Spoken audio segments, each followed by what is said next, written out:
तो आज हम शुरू कर रहे हैं क्लास 10th के लिए एनसीईआरटी मैथ। पहला चैप्टर है वास्तविक संख्याएं। इंग्लिश में इसको बोलेंगे रियल नंबर्स। आपने क्लास 9th में पढ़ा होगा संख्या के बारे में, इसलिए एक बार फिर से रिवीजन कर लेते हैं। ठीक है, संख्याएं नंबर्स को दो भागों में बांटा गया है, वास्तविक संख्याएं और काल्पनिक संख्याएं। ठीक है, रियल नंबर्स और इमेजिनरी नंबर्स। ठीक है, अब वास्तविक संख्या भी दो तरह की होती है, परिमेय संख्या रेशनल नंबर और अपरिमेय संख्या इरेशनल नंबर।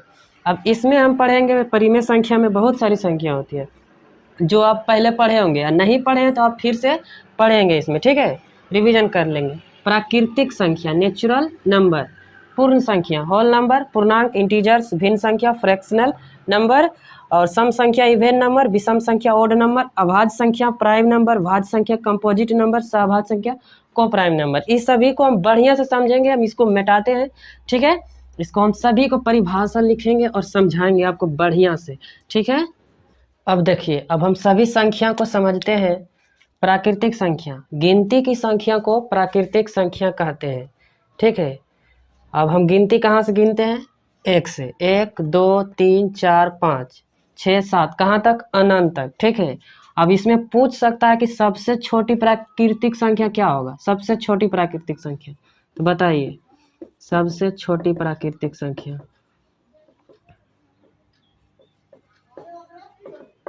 एक होगा। ठीक है, सबसे छोटा कौन है? एक है, तो एक होगा। अब बताइए पूर्ण संख्या होल नंबर, 0 से अनंत तक की सभी धनात्मक प्राकृतिक संख्या को पूर्ण संख्या कहते हैं। ठीक है, 1 से लेकर उधर तो ठीक है वो प्राकृतिक संख्या, और ये संख्या क्या होगा? वो सभी संख्या रहेगा, लेकिन ये 0 से शुरू होगा। 0 से, जो संख्या 0 से शुरू होगा। ठीक है, देखिए 0 1 2 3 4 5 6 अनंत तक। ठीक है, अब इसमें भी पूछ सकता है कि सबसे छोटी पूर्ण संख्या, सबसे छोटी पूर्ण संख्या कौन होगा? सबसे छोटी पूर्ण संख्या याद रखिए क्या होगा? 0 होगा। ठीक है, 0। ठीक है, अब बताइए ये सब जो है इसका संख्या, ठीक है, इसका संख्या इसमें है। ये सभी प्राकृतिक संख्या पूर्ण संख्या हो सकती है, याद रखिएगा, लेकिन सभी पूर्ण संख्या प्राकृतिक संख्या नहीं हो सकती है। देखिए 1 है तो 1 तो पूर्ण संख्या हो सकती है, 2 भी पूर्ण संख्या हो सकती है। ठीक है, लेकिन 0 क्या प्राकृतिक संख्या हो सकती है? नहीं। ठीक है, 0 क्या है? पूर्ण संख्या। याद रखिएगा, जितना प्राकृतिक संख्या है सभी पूर्ण संख्या हो सकती है, लेकिन सभी पूर्ण संख्या प्राकृतिक संख्या नहीं हो सकती है। एग्जाम में आ सकता है, ऑब्जेक्टिव में। ठीक है, अब देखिए पूर्णांक संख्या इंटीजर नंबर, धनात्मक ऋणात्मक और शून्य से मिलकर बनी हुई संख्या को पूर्णांक कहते हैं। देखिए यहाँ पर शून्य है, 0 है, और इधर कौन सा संख्या है? धनात्मक 1 2 3 4 5, ये भी अनंत तक जाएगा।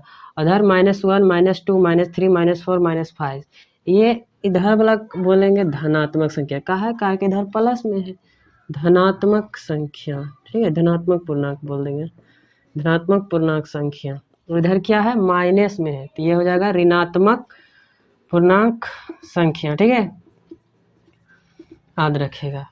भिन्न संख्या, वैसी संख्या जिसमें हर तथा अंश होता है उसे भिन्न संख्या कहते हैं। ठीक है, अंश और हर, ऊपर वाला होता है अंश और नीचे वाला होता है हर।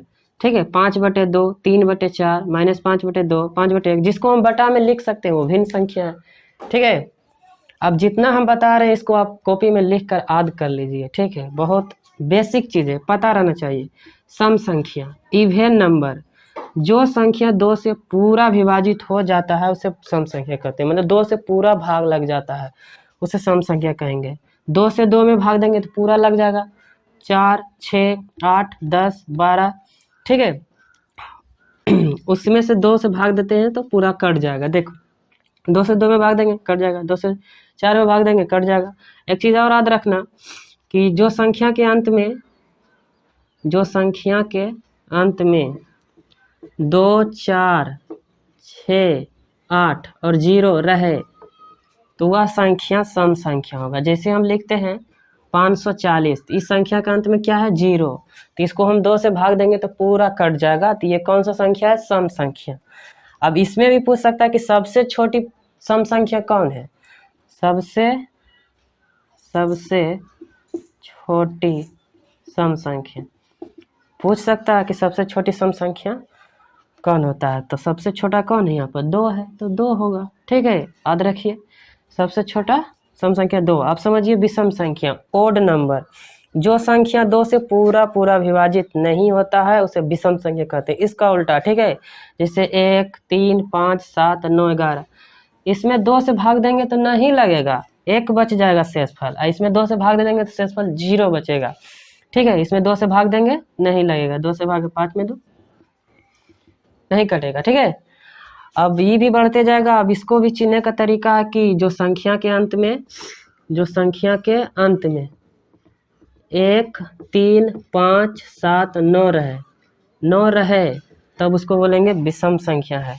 कैसे, मान लो हम लिख देते हैं 571। अब इसके लास्ट में क्या है, 1 है, तो 1 है तो यानी विषम संख्या है। ठीक है, इसको याद रखिए ट्रिक को। अब इसमें पूछेगा सबसे छोटा विषम संख्या कौन होता है, सबसे छोटा विषम संख्या, तो बताइए सबसे छोटा विषम संख्या 1 होगा, क्योंकि सबसे छोटा 1 ही नहीं है, सबसे बड़ा नहीं पूछेगा, बड़ा पता है कि कहाँ तक जा रहा है। ठीक है, अभी और संख्या है, इसको मिटाते हैं और फिर लिखते हैं। ठीक है, अब चलिए अब आगे देखिए, अभाज्य संख्या, प्राइम नंबर, वैसा संख्या जो 1 से और खुद से भाग लगे उसे अभाज्य संख्या कहते हैं।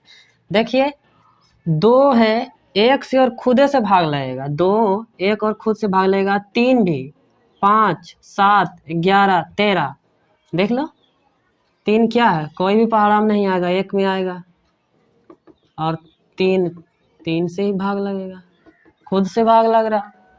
ये 13 देख लो, 13 1 से लगेगा। ठीक है, अब 13 से भाग लगेगा, मतलब ये संख्या जो है 1 और खुद से भाग लग रहा है, मतलब अभाज्य संख्या है। ठीक है, अब इसमें पूछ सकता है कि सबसे छोटी अभाज्य संख्या, सबसे छोटी, तो बताओ सबसे छोटा कितना है, 2 है, 2 होगा। ठीक है, अब इसका उल्टा, वैसा संख्या जो 1 से, खुद से और किसी और से भाग लगे उसे भाज्य संख्या कहते हैं। भाज्य संख्या, कंपोजिट नंबर, जैसे हो जाएगा 4, 6, 8, 9, 10, 12। ठीक है, अबरी होगा 14, 13 नहीं होगा, 13 तो उसमें हो गया। ठीक है, जो इसमें हुआ इसमें नहीं होगा। अब बताओ 3 तो नहीं होगा, 2 भी नहीं होगा, 1 तो होगा नहीं, मतलब कि इसका जो होगा कम से कम 3 को भाग लगना चाहिए। जैसे 4 जो है 1 से भाग लग जाएगा, 2 से भी 4 भाग लग जाएगा, और 4 से भी भाग लग जाएगा, यानी जो 1 से भी भाग लगे, खुद से भी भाग लगे और किसी और संख्या से भाग लगे। देखो 1 से भाग लग रहा, खुद से भी भाग लग रहा, किसी और संख्या से भी भाग लग रहा, तो उसे क्या बोलेंगे, भाज्य संख्या। अब इसमें सबसे छोटी भाज्य संख्या हो जाएगा 4, तो यहाँ पर दे देंगे 4। ठीक है, याद रखिएगा। ठीक, अब है सअभाज्य संख्या, को प्राइम नंबर, ऐसी 2 संख्याओं का जोड़ा जिसका HCF 1 हो, यानी महत्तम निकालेंगे तो उसका आंसर 1 हो, उसे सअभाज्य संख्या कहते हैं। अभी दोनों को महत्तम निकालो, अगर उसका आंसर 1 आता है तो इसको बोलेंगे सअभाज्य संख्या। देखिए महत्तम तो ऐसे निकालते हैं, सीखे होंगे। ठीक है, इसका आंसर कितना आया, 1, HCF 1 आया। ठीक है, अब इसको भी निकालेंगे तो इसका भी HCF 1 आएगा, निकाल लीजिए, इसका भी HCF 1 ही आएगा। ठीक है, तो इसको बोलेंगे सअभाज्य संख्या। अब देखो एक चीज़ याद रखना, इसका पहाड़ा और इसका दोनों नहीं मिलेगा, सिर्फ 1 छोड़कर। मान लो 3 कम 3 आ रहा है तो 3 कम 5 नहीं आ रहा। ठीक है, 3 कम 9 आ रहा है तो 3 कम 11 आ रहा है, नहीं आ रहा। ठीक है, 1 से आ जाएगा इसलिए जिसका HCF क्या होगा, 1 होगा, उसे बोलेंगे सअभाज्य संख्या। ठीक है, आप समझेंगे आगे। अब चलिए इसको समझना बहुत ज़रूरी है। देखिए परिमेय संख्या, रेशनल नंबर, वैसी संख्या जिसे P/Q के रूप में लिखा जा सके उसे परिमेय संख्या कहते हैं। जहाँ P तथा Q पूर्णांक हो, पूर्णांक हम बताए थे, पूर्णांक देखो 0, 1, 2, 3, 4, इधर होना चाहिए -1, -2, -3, जो धनात्मक और ऋणात्मक दोनों हो उसे ही पूर्णांक बोलेंगे। ठीक है, और Q का मान 0 नहीं होना चाहिए, P/Q। देखो ध्यान से, एग्जाम्पल जैसे में 5/2 ये परिमेय संख्या हो जाएगा, लेकिन 5 और इसके नीचे 0 लिख देंगे, 0 यानी तो p हो गया है और q 0 हो गया, तो 0 नहीं होना चाहिए, इसलिए इसको ध्यान में रखिएगा। अगर ऐसे है तो ये परिमेय संख्या है। देखो अगर खाली 3 लिखते हैं तो 3 के नीचे 1 लिख सकते हैं ना, परिमेय संख्या है। ठीक है, क्या 0 परिमेय संख्या है? हाँ बिल्कुल है परिमेय संख्या, इसके नीचे 1 लिख सकते हैं। ठीक है, अब देखिए क्या दशमलव में है? हाँ दशमलव में भी है। देखो दशमलव के लिए यहाँ समझिए, नोट में लिखा हुआ है परिमेय संख्याओं का दशमलव प्रसार शांत या अनवसानी आवृत्ति होता है। शांत क्या होता है? शांत क्लास 9th में पढ़े होंगे। देखिए समझिए, 1/2 हो 2 है, अब इसको डिवाइड कीजिए, दशमलव में बदलिए, 2 से भागा 1 में दीजिए। ठीक है, देते हैं, देख लीजिए। अब नहीं लग रहा है तो क्या 0 से लगाएंगे। ठीक है, अब यहाँ दशमलव देंगे, 0 2 5 10। देखो क्या होगा, कट गया ना, तो इसको बोलेंगे शांत। अब इसको देखो 8 से भागा 7 में दिया है, ये भी 3 अंक तक कट गया, शांत इसको बोलेंगे। अब इसको 7 से भागा 11 में दिया है, तो ये तो कटा नहीं है, लेकिन ये क्या हो रहा, बार बार आ रहा। देखो 5 7 1 4 2 8, फिर देखो 5 7 1 4 2 8, ये क्या हो रहा है, बार बार दोहरा रहा है, इसको बोलेंगे अनवसानी आवृत्ति। तो ये वाला और ये वाला, ये सब क्या है, परिमेय संख्या है। और परिमेय संख्या के अंदर में हम जितना संख्या पढ़े हैं, सम संख्या, विषम संख्या, प्राकृतिक संख्या, पूर्ण संख्या, इंटीजर, वो सभी संख्या परिमेय संख्या है। ठीक है, अब बताइए क्या √4 है परिमेय संख्या है? बिल्कुल है। 4 का वर्गमूल निकलेगा ना 2, अब इसके नीचे 1 लिख सकते हैं, तो इसको बोलेंगे परिमेय संख्या। ठीक है, अब देखो, अब यहाँ पर भी देख सकते हैं, यहाँ पर भी एक बार और समझो। अगर ऐसे रहे 5.2323232, बार बार आ रहा तो परिमेय संख्या है। इसको ऐसे लिख सकते हैं 5.23 के ऊपर बार। ठीक है, ऐसे लगा सकते हैं, तो इसको बोलेंगे परिमेय संख्या। अब अपरिमेय संख्या देखो क्या है, इरेशनल नंबर। वैसी संख्या जिसे p/q के रूप में नहीं लिखा जा सके उसे अपरिमेय संख्या कहते हैं। ठीक है, जिसे p/q के रूप में नहीं लिखा जा सके। अब बताओ, अब √2 इसको p/q के रूप में नहीं लिख सकते, क्यों नहीं लिख सकते? इसका मान निकालते हैं, इसका मान निकालो, दशमलव में ये आते रहेगा उल्टा पुल्टा, एक तरह के नहीं आएगा। इसका वर्गमूल भी नहीं निकल रहा, दशमलव में आएगा मान तो बहुत लंबा आएगा, और उल्टा पुल्टा आएगा, एक नियन नहीं आएगा, तो इसको अपरिमेय संख्या बोलेंगे। जिसे p/q के रूप में नहीं लिखा जा सके उसे अपरिमेय संख्या कहते हैं। जैसे देखो, जैसे √2 √3 √5 √7, ये सब क्या है, अपरिमेय संख्या। अब यहाँ पर लिखा हुआ अपरिमेय संख्या का दशमलव प्रसार अशांत अनुवृत्ति होता है। अशांत होता है, अशांत मतलब वो कटेगा नहीं, आते रहेगा। जैसे 11/7, इसका दशमलव में निकालो, आते रहेगा। अब जैसे लिख देते हैं एग्जाम्पल में, जैसे 5.2345834, कुछ भी आ रहा, देखो एक नियन नहीं आ रहा और आते जा रहा, तो इसको अपरिमेय संख्या बोलेंगे। एक नियन आता तो परिमेय संख्या होता। ठीक है, इसको परिमेय संख्या बोलेंगे और इसको परिमेय संख्या। तो हम क्या करते हैं, एक लिखते हैं और आपको चिन्हना है कि कौन परिमेय संख्या कौन अपरिमेय संख्या है। इसको बहुत ज़रूरी है समझना, एग्जाम में पूछता है परिमेय संख्या कौन है, अपरिमेय संख्या कौन है, ऑब्जेक्टिव में। ठीक है, तो इसको हम मिटाते हैं और समझाते हैं। चलिए, इसको चिन्हना है कि कौन परिमेय संख्या है और कौन अपरिमेय संख्या है। बताइए, √1 परिमेय संख्या है या अपरिमेय संख्या है? तो √1 का वर्गमूल होता है 1, यानी इसको हम p/q के रूप में लिख सकते हैं, 1 लिख सकते हैं। ठीक है, तो ये हो गया परिमेय संख्या। ठीक है, अब इसको बताइए परिमेय संख्या है कि अपरिमेय संख्या? तो 4 3 कुछ दूर जाके कट गया, पूरा कट गया, ये आते नहीं, मतलब ये से थोड़ा है क्या आते रहा, आ रहा, ये कट गया कुछ दूर जाके, तो इसको भी बोलेंगे परिमेय संख्या। ठीक है, √7 का वर्गमूल निकालो, निकलते रहेगा। ठीक है, दशमलव में, अब इसको बोल देंगे अपरिमेय संख्या। ये क्या होगा, अपरिमेय संख्या। अब बताओ इसको, ये परिमेय संख्या। 0 के बाद 0 दशमलव के बाद देखो 1 2 फिर 1 0 फिर 2 0 बढ़ा, फिर 3 0 फिर 4 0, मतलब एक नियन नहीं बढ़ रहा है, और बढ़ रहा है, मतलब आते जा रहा है। और देखो 1201, फिर 12001, ये अलग अलग आ रहा है, ठीक है, और आते जा रहा है, तो इसको परिमेय संख्या नहीं बोलेंगे, अपरिमेय संख्या बोलेंगे, ठीक है। ये अपरिमेय संख्या है, एकदम पूछता है एग्जाम में। अब इसको बताइए, इस पर रेकरिंग बार दिया हुआ है, मतलब इसका मतलब हुआ कि ये ही संख्या फिर आएगा, फिर आएगा, फिर आएगा, मतलब एक ही संख्या दोहरा रहा। जब संख्या दोहराता है तो उसको परिमेय संख्या बोलेंगे। ये हो गया परिमेय संख्या। 1/√2, √2 का मान नहीं होगा, बहुत दूर तक दशमलव में निकलते रहेगा, निकलते रहेगा, ठीक है। ये हो जाएगा वो परिमेय संख्या, ठीक है। पाई पाई पाई अपरिमेय संख्या है, ठीक है। पाई क्या है? अपरिमेय संख्या है। इसका मान आज तक कोई नहीं निकाल सका है, लेकिन इसको बनाने के लिए लगभग में 22/7 मान लिया जाता है, क्योंकि 22/7 जो है लगभग में पाई का मान होता है, ठीक है। अब पाई का मान तो निकलेगा नहीं, इसलिए वो परिमेय संख्या, ठीक है। लेकिन 22/7 दे दे तो ये परिमेय संख्या, काहे कि तो पाई थोड़ा लिखा हुआ है, तो 22/7 लिखा हुआ है, इसको बोलेंगे परिमेय संख्या, ठीक है। अब इसको इस पर देख दिया हुआ है वार, मतलब 5 5 5 5 आते रहेगा, ये दोहराएगा, तो ये भी परिमेय संख्या है, परिमेय संख्या। अब इसको बताओ, 2.52525252, एक ही चीज़ दोहरा रहा, एक ही चीज़ दोहरा रहा है, तो इसको बोलेंगे परिमेय संख्या, ठीक है, परिमेय संख्या।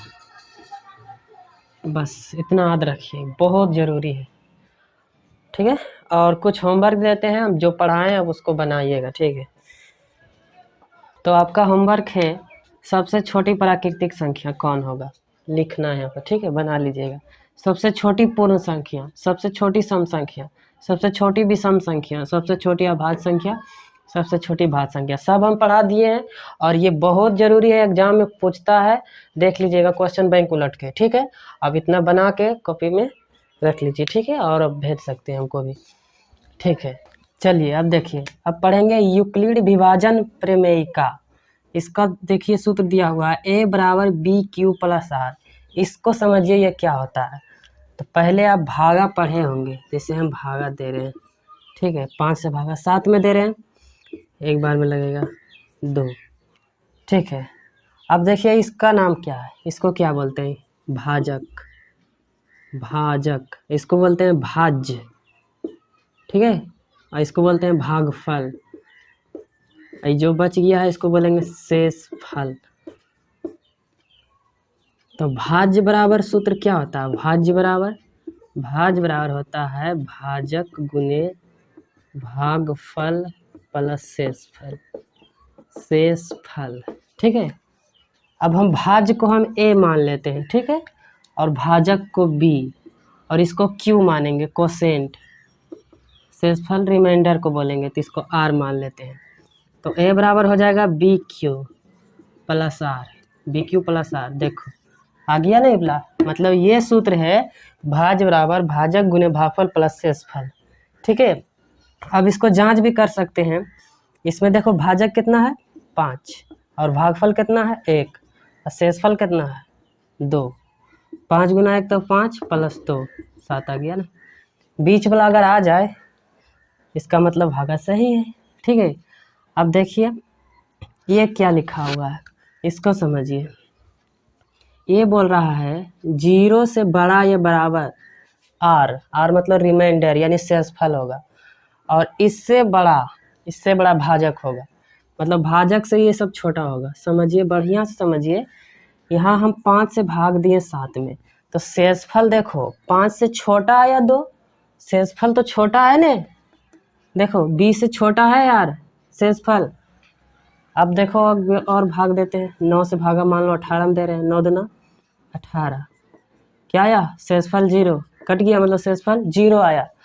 तो या तो 0 होगा, या 0 या रिमाइंडर के बराबर होगा, या B से सब छोटा होगा, B से सभी छोटा होगा।